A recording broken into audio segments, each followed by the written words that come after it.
Um, yeah, I like talking about breathing. Um, it's a practice, I still use it when I'm beginning meditation to kind of settle in and get in a receptive state of mind to kind of feel all the energy going on and just relax into being. Mostly, I think the teaching of meditation in a lot of ways is just um, how to rest in being. In this meditation we did, as a way of settling and I think discovering and receiving the inherent peace and joy that is the nature of our whole being, our whole self. Um, Lately, when I do talk about breathing, there's a section in Zen Mind, Beginner's Mind, which I read many years ago. And the Zen master Suzuki Roshi, probably maybe the most well-known Zen master who came over from Japan and taught in the 1960s until 1971 when he passed away. He says, when we practice Zazen meditation, our mind always follows our breathing, even if we're not aware of it. We're breathing all the time, and that's one of the main wonders of our breath, is that it's not something we need to consciously do. Our body by itself, as long as we have access to oxygen, our body naturally breathes, just like our heart beats and our mind thinks. All these things are gifts that we don't have to do. They just happen on their own. And that's a key to relaxation, is tapping into what we can normally just by nature do, because our nature, as Buddha said, is the nature of all beings together. So he says about breathing, when we inhale, the air comes into the inner world. And when we exhale, it goes back out into the outer world. The inner world is limitless, and the outer world is also limitless. We say inner world and outer world, but actually there is just one whole world. In this limitless one whole world, our throat can be thought of as a swinging door. The air comes in and goes out like someone passing through a swinging door. And in Zen practice, if you think I breathe, the I is extra. There is no you to say I. What we call I is just a swinging door, which moves when we inhale and when we exhale. And so the way we can check this in our actual experience is just, if we're not attaching to the thoughts of being a separate I, and we're just following our breathing, where is the separation? There's the I, the thought of I is always arising and passing away, but there's a presence that doesn't arise and pass away. Our just being here and now is, so the teaching is to pay attention to our presence without grasping onto our thinking mind.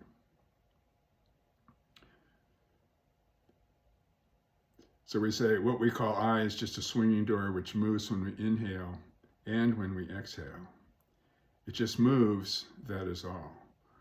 When your mind is pure and calm enough to follow this movement, there is no thing, actually. There is nothing. There is no I, no world, no mind, nor body, just a swinging door.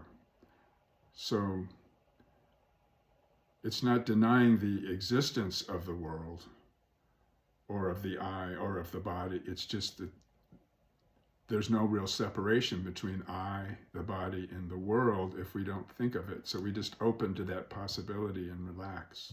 Let our attention fall back on its source.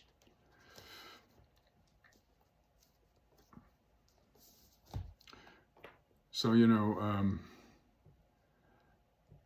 as kids, I'm pretty sure that almost all of us as kids wonder how far space extends. I was wondering about that today, sitting outside on my porch, that there's no inside or outside to the cosmos that we can, perceive or describe or comprehend.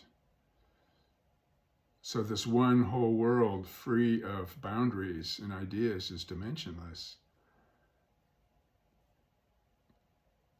And I'm still always reminding myself after I kind of settle with the breath that, yeah, we are this dimensionless, boundless presence.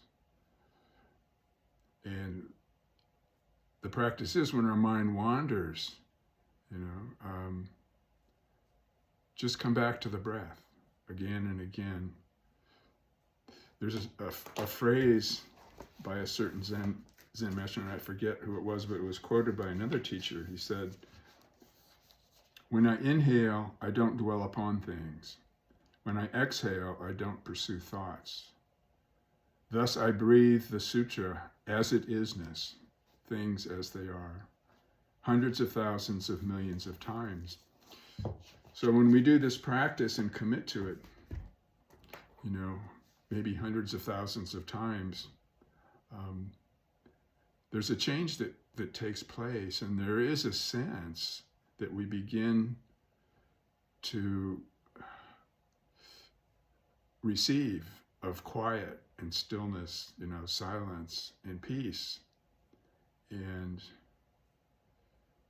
we begin to notice that there's a pull to that silence. And when I first started meditating, it was and I think most people do, that pull, in other words, the pull to follow your thoughts, try to calm your mind, try to get rid of distracting emotions or struggle. We're so addicted to seeing that, or to feeling that we are conditioned just to be this separate being, and that we feel alienated from others, especially now. And our country seems to be going through a period where that feeling of anxiety and alienation is becoming more extreme. So in this practice, we question the reality of this separate body-mind. Not the reality of ourself, of our being, but the reality of the separateness of our being. So again, Buddha's statement upon his great awakening was, "I and all beings together attain the way." And what that really means is that in the heart of his teaching, we don't really do anything as a separate self. We don't do anything by ourselves. We do it together with all of us. So it's a process of calming our minds, liberating our minds. And what liberates our minds is that recognition that we are all together one being. And it takes a long time. It certainly has taken me a long time, and I still feel like I have a long way to go, but there is more and more a sense of this presence kind of embracing even my suffering, even my wanting things, wanting to distract myself. And so when we access that sense of peace and stillness, and then we feel that pull towards clinging to the self, or worrying about something going on. I have this heart condition that maybe I should be worried about, but somehow I'm trusting the process, that it's just going to unfold the way it unfolds. And so it can be a process of, with the thoughts in particular, we don't need to try to get rid of them or to cling to them, but we can just leave them alone. Let them come and arise, because they arise on their own and they disappear on their own. So if we learn how to leave our thoughts alone, they leave us alone. And that's an experience we'll have if we, commit to the practice and read that sutra as it isness over and over again many times. You'll realize that if we leave our thinking alone, then it just flows out. And it leaves us alone. It doesn't have to disturb the peace of our being, of our essential being, because it's not separate. It's a product of our essential being. And so we're cultivating the freedom to feel more fully, to think more fully, to inhabit our senses, our sensory experience more fully and feel the aliveness of it um, without having to grasp or to turn away. We can accept all of it as an expression of all of us together as one whole being. And one of Suzuki Roshi's disciples, Kwang Roshi, had an interesting thing that I thought would be good to read. He says, our practice is following our breath, but the true meaning of this, the deep meaning, is that you are vividly alive. The method says to follow your breath, but its meaning is that you are invisibly present and alive. Just like a spinning top that goes faster and faster until it disappears.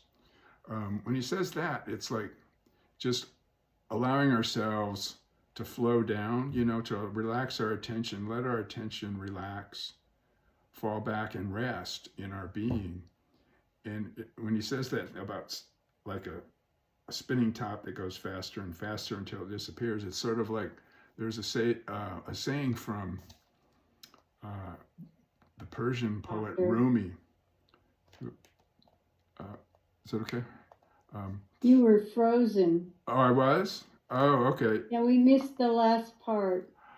What was the last thing you heard?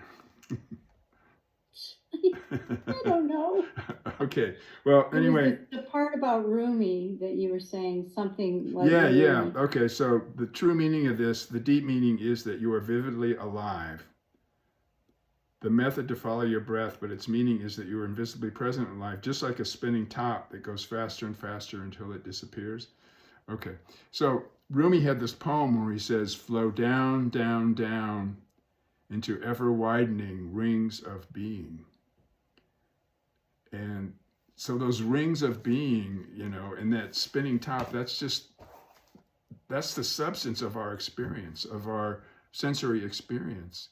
And just ever widening. In other words, we're allowing the life force, the totally free life force of our essential being that is all beings together to fully express itself. We practice not to limit that free and full expression.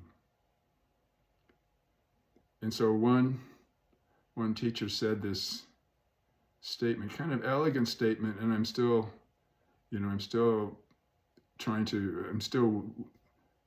submerging in it. I'm still, learning how to embody it.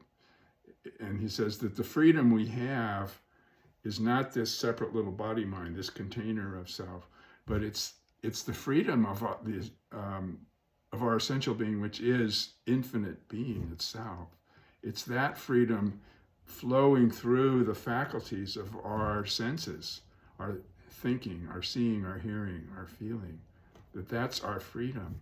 And so when we learn to live a full life by looking deeply, like Thich Nhat Hanh tells us to, we're learning how to recognize our shared being and to share it more fully with other beings. So I've talked for quite a while, so let's have some discussion. Thank you.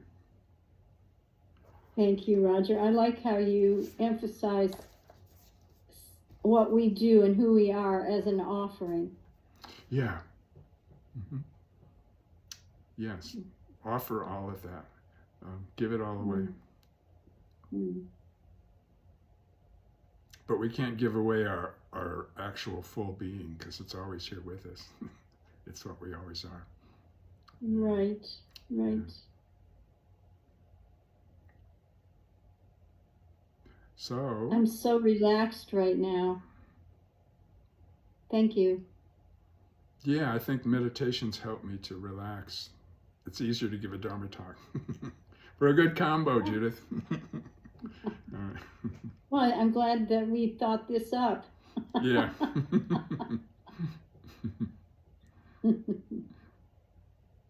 So we would love to hear from you. Anything at all. We have some time left. Well, I'll toss in my 2 cents worth. thank you guys for the meditation and the Dharma talk, and welcome Sandra to the Sangha. It's always good to have new people. At some point in time in my practice, I really kind of recognized that all my efforts at defining what I am and what I'm not, and identifying what I'm free of, and what I can graciously give away, generally don't exist. All these things, all my concepts about myself, I can certainly offer those freely because they don't exist. They're not real. They're conceptual fabrications. And since you mentioned that it felt like it was taking a long time for you to experience this, become experientially aware or awaken to this liberation. And I'm pretty sure it was you who through other teachers, taught me that we're always already there. And so what we have to awaken to is a kind of granting of permission to stop trying to reify ourselves. And sometimes it feels like I am constantly either physically or intellectually bouncing off the walls to try and verify that there are walls, and therefore there is an I that is bouncing off the walls. And what a waste of energy and time that has been.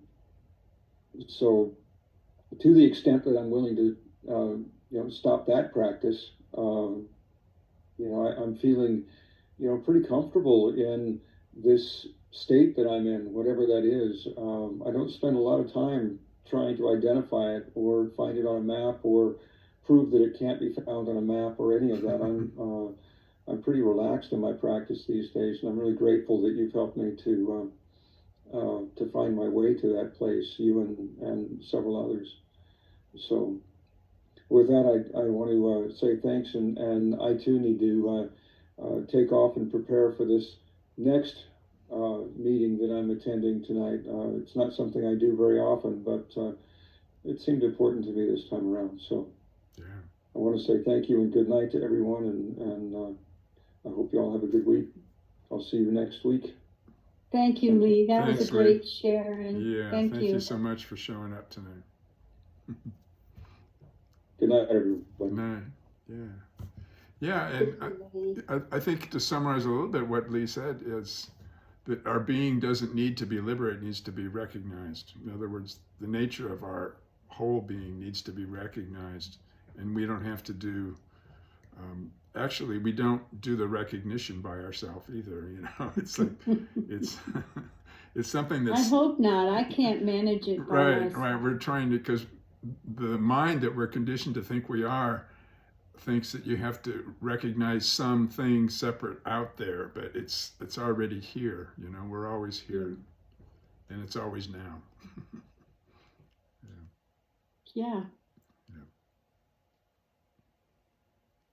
So who I can else? pretty much guarantee that if I go to the Buddha inside of me, I get answers to my questions. It's really amazing. I've talked about that here before. Mm-hmm. They're wise answers that I wouldn't give myself, but I guess it's all part of me. Mm-hmm. Mm-hmm. So I have that wisdom too, and I need to know that it's available all the time without any exception. Yeah. There's one metaphor that might be helpful for people to try and put the question of who am I, or what am I really? And one teacher said that with the question, what am I, the question appears in the answer. And the metaphor that goes along with that phrase is it's like a current in the ocean, in the middle of the ocean. The current is the question, and the answer is water. Mm-hmm. So, in other words, our very substance of the timeless and the ever-present here and now, that very substance is the answer. And we can't define it with words. We can't define it with concepts. But we're always experiencing it, and we can live it fully if we learn how to receive it, the nature of it. Yes. Beautiful.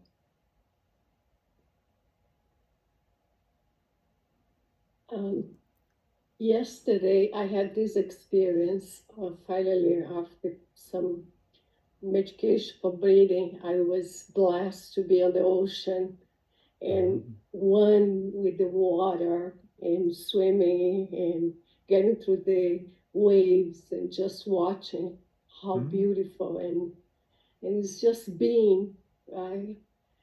Be and know, like Georgia just said, and it was such an amazing experience. Yeah. It is so simple, so beautiful. Great. All right. Have you been meditating for a long time? Usually I love nature, I have passion for nature, and so it's like for me dealing with the breathing. Then since 2021, then I had a near-death experience. I appreciate so much. So when I'm okay, so for me every minute there is a meditation. It's like I try to do the best and control the asthma that the doctors are still working on. But so I think nature for me it's a meditation. But and I love the Dharma. So. Would you like to talk about your NDE? I'm still figuring it out because what happened, I saw it. It's beautiful, by the way, but it's too much. I'm still like, they told me then I had to come back because my mission was not done. So since 2021, I have been here, but I'm not here. There's too much energy to support my body.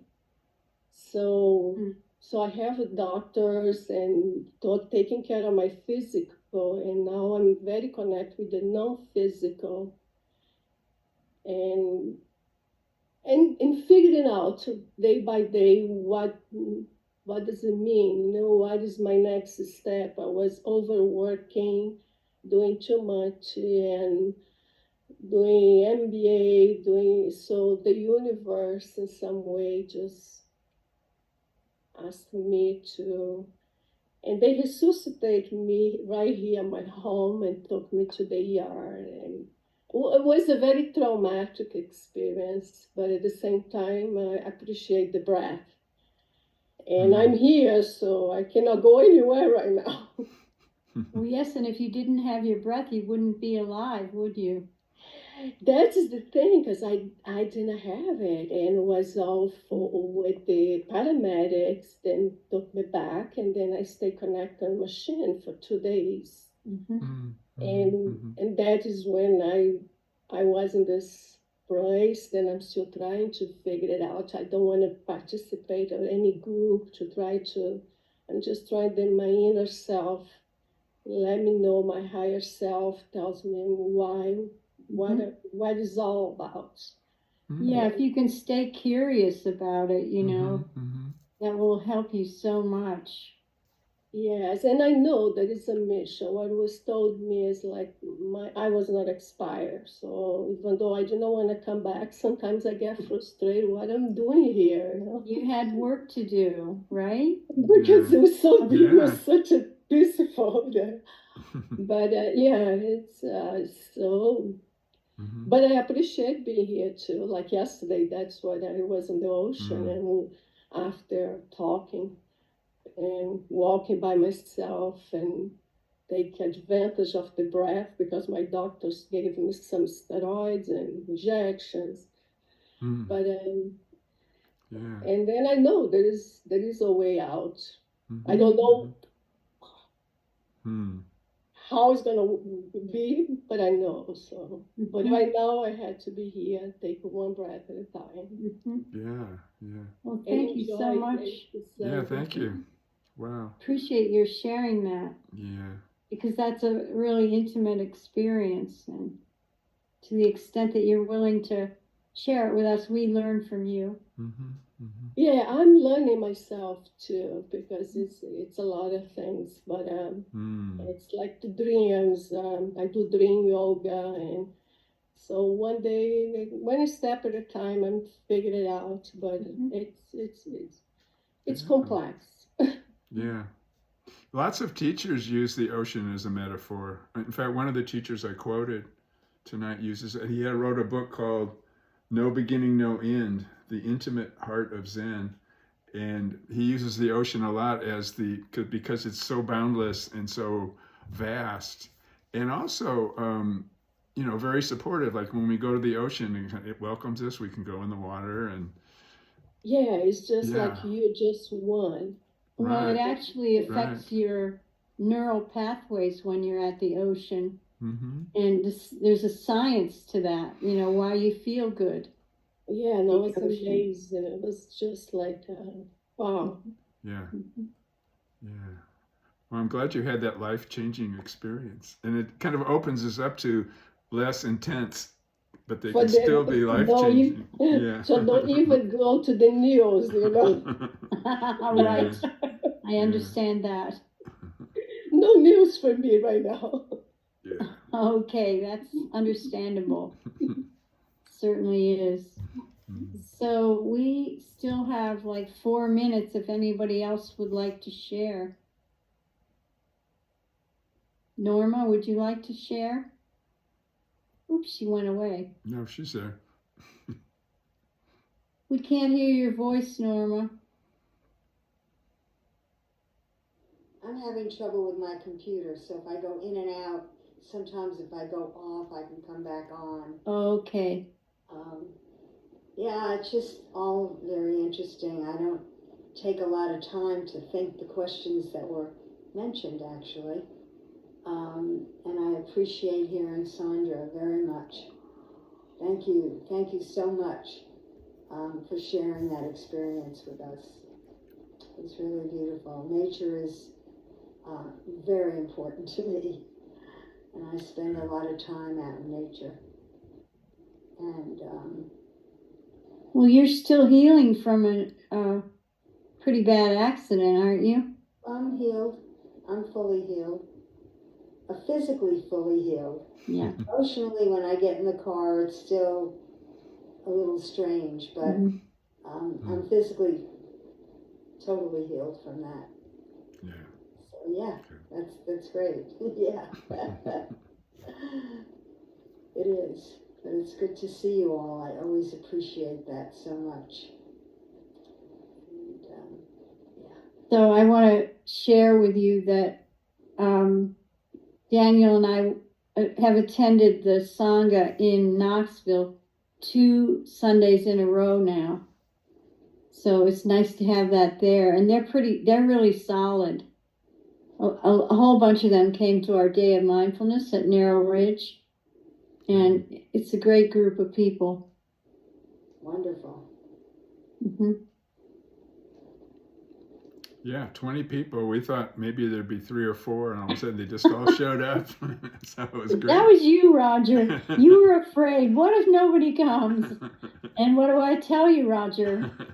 What do I say? You were right. Who will be there? The right people will always be there. Yeah. Okay, sweethearts. Since Norma's having trouble, I'm going to take us out, okay?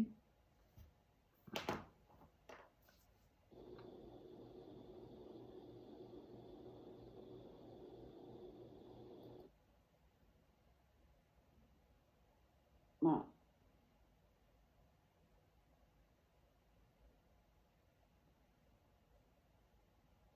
May the merit of this practice benefit all beings and bring peace. I'm sorry you couldn't hear that, I'm sure, but let me invite the big bell for us. 3 sounds of the big bell.